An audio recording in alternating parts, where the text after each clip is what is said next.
Hello welcome back to my channel అండి.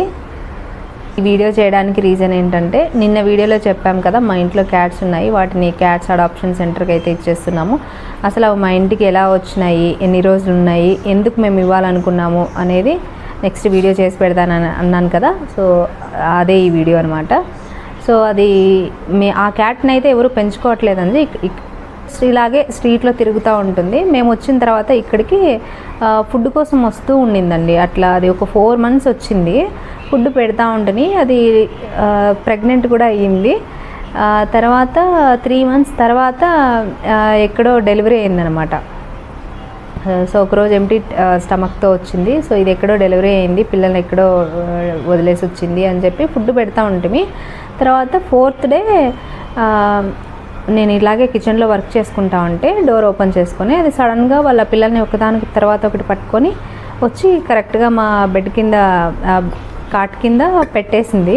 అది కూడా 4 hours గ్యాప్లో 1 hourకి ఒక్కొక్క చిన్న పిల్లని తీసుకొని వచ్చింది. 4 kittens అనమాట, చిన్న పిల్లలు. ఫస్ట్ ఒకదాన్ని ఎత్తుకొచ్చి దానికి బాగా నిద్రపుచ్చి పాలిచ్చి నిద్రపుచ్చి ఆ తర్వాత మళ్ళీ ఇంకొక దాన్ని తీసుకొని వచ్చింది. అలాగా 4ని తీసుకొచ్చిందండి, 4 cats తీసుకొచ్చింది.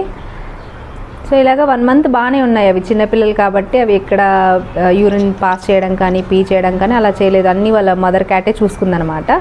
ఇప్పుడు అది last month 25th or 24th delivery అయింది అనుకుంటా. ఇప్పుడు 1 month అయింది. పిల్లలు కూడా బాగా ఆడుతూ పాడుతూ గెంతులేసి ఇల్లంతా తిరుగుతున్నాయి. ఎక్కడ పడితే అక్కడ యూరిన్ పాస్ చేసేది, పీ చేసేది. అండ్ లాస్ట్ 2 days నుంచి కూడా అవి వామిట్ చేసుకుంటున్నాయండి. వామిట్ చేసుకుంటుంటే అందులో వామ్స్ కూడా వస్తున్నాయి. అవి ఎక్కడంటే ఎక్కడ చేసేస్తున్నాయి. సో మాకు పిల్లలు ఉన్నారు కదా, నాకు క్లీన్ చేసుకోవడానికి చాలా ఇబ్బంది అవుతుంది. అది ఒక రకమైన స్మెల్, ఎంత క్లీన్ చేసినా ఎన్ని స్ప్రేలు కొట్టినా కూడా ఆ స్మెల్ అయితే పోవడం లేదు. సో నేను అనుకున్నాను ఇవి ఇట్లా ఇన్ఫెక్ట్ అయినాయి కదా, లాస్ట్ టైం కూడా ఒకసారి దానికి 5 పిల్లలు వేసింటే అది మొత్తం చనిపోయినాయి. సో ఈసారి ఎలా అవ్వకూడదు, నేను ఒక మదర్గా నా పిల్లలకి నేను ఇంపార్టెంట్, వాళ్ళని కూడా చూసుకోవాలి. ఎందుకంటే వాళ్ళు చిన్న పిల్లలు, వాళ్ళ పనులు వాళ్ళు చేసుకోలేరు. సో నేనే చేయాలి వాళ్ళకి. అందుకని ఇంకా ఈ పిల్లల్ని ఎవరికైనా ఇస్తామంటే వాళ్ళు అన్నిటినీ ఒకేసారి తీసుకోలేరు, ఒక్కొక్కదాన్ని తీసుకుంటారనమాట. సో అలాగా తల్లిని పిల్లల్ని నాకు అట్లా డివైడ్ చేయడము నాకు నచ్చలేదు. అదే అడాప్షన్ సెంటర్కి ఇస్తే వాళ్ళు ప్రాపర్గా టైం టు టైం దానికి ఫీడ్ చేసేది, కేర్ చేసేది అన్నీ కరెక్ట్గా చూసుకుంటారు కదా, అందరూ ఒకే చోటే ఉంటారు కదా అన్న ఉద్దేశంతో మేము వాళ్ళని కాంటాక్ట్ అవ్వడం జరిగింది. వాళ్ళు ఫోన్ చేస్తుంటే సరే సండే నిన్న కాల్ చేసాం వాళ్ళకి, సండే కాల్ చేస్తామని చెప్పి వాట్సాప్ ద్వారా కాంటాక్ట్ అయ్యారు మాకు. యాక్చువల్గా జరిగింది ఏంటంటే, అదే వాళ్ళకి కాంటాక్ట్ అయ్యాము, ఆన్లైన్లో చార్జీబీటీ కూడా అడిగాము, నియర్ బై లొకేషన్స్ అని చెప్పేసి. అవి దగ్గరలో ఉన్నటువంటి లొకేషన్స్ అన్నీ కూడా ఇచ్చింది. దాంతోపాటు నేను జస్ట్ డైల్ కూడా కాల్ చేశాను, వాళ్ళు కూడా లింక్స్ పంపించారు. మేము ఇంకా డిసిజన్ తీసుకుంటున్నాము, చేసి పెంచుకుందామా వద్దా అని చెప్పేసి. కాకపోతే వాళ్ళే టెక్స్ట్ మెసేజ్ చేశారు, సార్ ఇలాగ thank you for showing interest for cats adoption centre అని చెప్పేసి, పంపించండి క్యాట్స్ అన్నారు. మేము కాల్ చేశాను, ఎంక్వైరీ చేద్దామని చెప్పి. క్యాట్స్ పంపించండి అన్నారు. కానీ ఎక్కడో ఎందుకు అనిపించింది, మళ్ళీ 1 day దాకా టైం తీసుకున్నామని చెప్పేసి సండే మార్నింగ్ ఏం చేసామంటే మళ్ళీ నేను టెక్స్ట్ చేశాను. మళ్ళీ మార్నింగ్ అంతా చాలా గలీజ్ అయిపోయింది. పిల్లలు వాటినే తొక్కుకొని రావడము, చాలా పిల్లలకి ఇన్ఫెక్షన్ అయితే చాలా ఇబ్బంది పడతామండి. ఎందుకంటే క్యాట్స్ మేము రెగ్యులర్గా ఫుడ్ ఇస్తున్నాము, cat food plus chicken wastage అంతా కట్టించుకురావడము, లేకపోతే క్యాట్ ఫుడ్ సపరేట్గా దానికి డైట్ సంబంధించినటువంటి ఫుడ్ ఇవ్వడము ఆన్లైన్ ద్వారా జెప్టో ద్వారా ఇచ్చి మేము ఫీడ్ చేస్తూనే ఉన్నాము. కాకపోతే దానికి ఇన్ఫెక్షన్ అవ్వడం వల్ల మా పిల్లలకి రిస్క్ అవుతుందని ఈ డిసిజన్ అయితే తీసుకోవడం జరిగింది. మార్నింగ్ నేను వాళ్ళకి మళ్ళీ టెక్స్ట్ చేసి పంపించాను, స్క్రీన్ షాట్ పంపిస్తాను, వాళ్ళని ఏమైతే హైడ్ చేస్తానో. వాళ్ళు క్యాట్స్ పెట్ కేర్ సెంటర్ అనమాట, ఇక్కడ నుంచి దగ్గరలో కేఆర్పురము బల్లెందూరు ఆ సైడ్ అనమాట. నేను ఫొటోస్ పంపించాను క్యాట్స్వి. తర్వాత వచ్చేసి షేర్ మీద లొకేషన్ అన్నారు, లొకేషన్ పంపించాను. లొకేషన్ పంపించిన తర్వాత ద ప్రైజ్ నో సార్ అన్నారు. ప్రైజ్ అంటే మేమైతే షాక్ అయ్యామండి. అంటే మేము ఫ్రీగా అడాప్ట్ చేసుకుంటారు అనుకున్నా, కానీ వాళ్ళు అమౌంట్ అడుగుతున్నారు ఒక్కొక్క క్యాట్కి 1350 రూపీస్ ఈచ్ క్యాట్. నా దగ్గర 4 చిన్నపిల్లలు ఉన్నాయి, ఒకటి మదర్ క్యాట్ ఉంది. 5 కలిపి దాదాపు 6,500 అప్రాక్సిమేట్ 7,000 రౌండ్ ఫిగర్ అవుతుంది. సో దానికంటే నేను ఆయనకు టెక్స్ట్ పెట్టాను, 1350 రూపీస్ పర్ క్యాట్ అనే వెంటనే then I'm sorry I will give it to someone who will take care of them for free అని చెప్పేసి.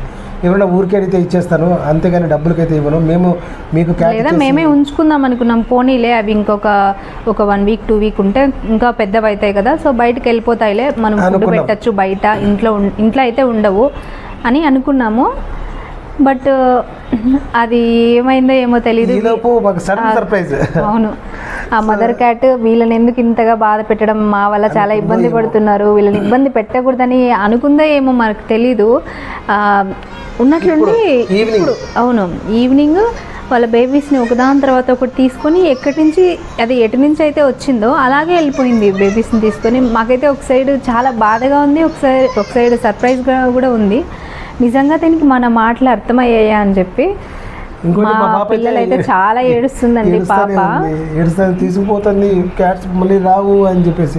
లేదు మా ఇంకా ఎంక్వైరీలు ఏమంటే మాకు తెలిసింది క్యాట్ మల్టిపుల్ టైమ్స్ వాళ్ళ ప్లేసెస్ చేంజ్ చేస్తుంది, 7 హౌసెస్ చేంజ్ చేస్తూ దాని పిల్లల్ని పెద్ద చేసుకుంటుందంట అది అని మా పక్కింటి వాళ్ళు చెప్తున్నారు అనమాట. అది మీకు ఎంతవరకు తెలిసి ఒకసారి కామెంట్ సెక్షన్లో కామెంట్ చేయండి. ఒక క్యాట్ డెలివరీ అయిన తర్వాత చిన్నపిల్లల్ని అది వచ్చినప్పటికి ఇప్పటికీ చాలా గ్రోత్ ఉంది, అవి కళ్ళు కూడా తెరవలేదు. ఇక్కడికి వచ్చిన తర్వాత ఇప్పుడు ఆ వీడియోస్ కూడా క్లిప్స్ కూడా మీకు యాడ్ చేస్తాము, అది ఎలా పట్టుకొని వచ్చిందని చెప్పేసి చూడండి మీరు కూడా. సో ఎనీవే మేము మేబీ పెట్ కేర్ సెంటర్కి ఇచ్చుంటే వాళ్ళు ఎలాగా ఫీడ్ చేస్తారో తెలీదు, అది ఫ్రీగా అయినా కూడా వాళ్ళు చెప్పారు మేము మా దగ్గర పెట్టుకుని వాటిని ఫీడ్ చేసి తర్వాత ఎవరైతే వాళ్ళకి ఇష్టంగా తీసుకునే వాళ్ళు ఉంటారో వాళ్ళకి ఇచ్చేస్తాము అని చెప్పేసి. సో ఇక్కడ ఇండైరెక్ట్గా చెప్పాలంటే చాలా బిజినెస్ అండి ఇది. బెంగళూరు అయితే ఇది పెద్ద, అసలు షాక్ అయిపోయాను. మనము అంటే నేను ఒక స్ట్రీట్ క్యాట్స్ ఇక్కడికి వచ్చిన తర్వాత సో ఒక అడాప్షన్ సెంటర్కి ఇవ్వడానికి మేము ఫ్రీగా అనుకున్నది చాలా రాంగ్ అనమాట. అది మీరే ఒకసారి ఆలోచించండి. మన బిజినెస్ సో అందుకోసం అని చెప్పేసి సో ఒక అడాప్షన్ సెంటర్కి ఇవ్వడానికి మేమే ఫీ పే చేయాలన్నప్పుడు పర్లేదు మేమే అమౌంట్ మనమే ఫుడ్ తెచ్చి దానికి ఫీడ్ చేద్దాంలే అని చెప్పి అనుకున్నాం మేము. ఇక్కడ గ్రిల్ ఉంది కాబట్టి అక్కడ గ్రిల్ దగ్గర ఒక షీట్ లాగా వేసేసి కూడా పెడతామని డిసైడ్ అయిపోయాము. బట్ తెలీదు తాను ఒకటి తెలిస్తే దైవం ఒకటి తెలుస్తుంది అన్నట్టు ఆ క్యాట్కి ఎలాగా అర్థమైందో తెలియదు కానీ ఎలా వచ్చిందో అలాగే వెళ్ళిపోయింది. బట్ స్టిల్ మేము అనుకుంటున్నాం ఇక దగ్గర ఉంది వాటిని కూడా షూట్ చేసాము, మీకు క్లిప్స్ చూపిస్తాము. దగ్గర ఇక్కడ నుంచి ఒక 100 మీటర్స్ దూరంలోనే అది రీలొకేట్ అయింది. బట్ మళ్ళీ లేకపోయినా క్యాట్ అయితే వస్తుంది, మదర్ క్యాట్ అప్పుడప్పుడు చూపిస్తుంటాం వీడియోస్లో. ఇంకా మేము తెచ్చిన చికెన్ అలాగే ఉంది, ఈరోజు నైట్గానే వచ్చి పిలుస్తుంది ఖచ్చితంగా. దానివల్ల మాకు డైలీ ఒక అలారం లాగా మార్నింగ్ 5:30 6 o'clock మధ్యలోనే అది నిద్ర లేపుతుంది అనమాట. ఎవరు చాలామంది అంటారు పొద్దున్నే పిల్లల మొగం చూడడము అరిష్టం, అది మాకైతే అలాగేం అనిపించలేదు. పొద్దున్న లేవగానే అదే మమ్మల్ని నిద్ర లేపుతుంది. ఒక్కొక్కసారి మేము చాలా జాగ్రత్తగా లేస్తాం, ఎందుకంటే కాళ్ళ కింద ఎప్పుడు వచ్చి చిన్నపిల్లలు పడుకుంటాయని చెప్పేసి. అలాగా ఇప్పుడు అలా జరిగిపోయిందని ఎనివే చాలా సర్ప్రైజింగ్గా ఉంది. ఇది ఈ క్యాట్స్ యొక్క కంప్లీట్ ఇన్ఫర్మేషన్. ఎలాగైతే వచ్చాయో తెలియకుండా అలాగే వెళ్ళిపోయాయండి. ఏదో సూక్తి చెప్తారు కదా, ఏమో చిన్నప్పుడు చదువుకునేటప్పుడు సిరితా వచ్చును సలలితముగా నారికేల సలిలము వంగిన్ సిరితా పోయిన పోవును కరిమింగిన వెలగపండు కరణిని సుమతి. ఎందుకంటే మాకు ఇది బాగా ఇష్టమైంది అనమాట. ఒక ధనం అనేది కొబ్బరి బొండంలోకి నీళ్ళు ఎలా వస్తాయో అలా తెలియకుండా వస్తుంది. అదేవిధంగా ఎలా వెళ్తుందంటే ఏనుగు వెలగపండు తింటుందంట, ఆ వెలగపండులోని గుజ్జుని ఎలాగైతే తెలియకుండా తింటుందో ఆ విధంగా వెళ్ళిపోతుంది అన్నట్టు. ఎలాగైతే క్యాట్ వచ్చిందో అలాగైతే వెళ్ళిపోయింది. ఎక్కువ సోది లెంతీ పెట్టుకోకుండా ఇంతటితో వీడియో అయితే స్టాప్ చేస్తాము. ఏమైనా చెప్పాలనుకుంటే ఇంకేముంది చెప్పడానికి. సో అది ఇంకా చాలా వీడియోస్ చాలా విషయాలు షేర్ చేసుకుంటాము. థ్యాంక్ యూ అండి వాచ్ చేసినందుకు. వీడియో నచ్చితే లైక్ చేయండి, షేర్ చేయండి, ఛానల్ని సబ్స్క్రైబ్ చేసుకోండి. అలాగే పక్కనే ఉన్న బెల్ ఐకాన్ని ప్రెస్ చేయండి. సో దీంతో మేము అప్లోడ్ చేసిన వెంటనే వీడియోస్ మీకు పాప్ అవుతాయి. See you in the next video. Till then, take care. Bye-bye.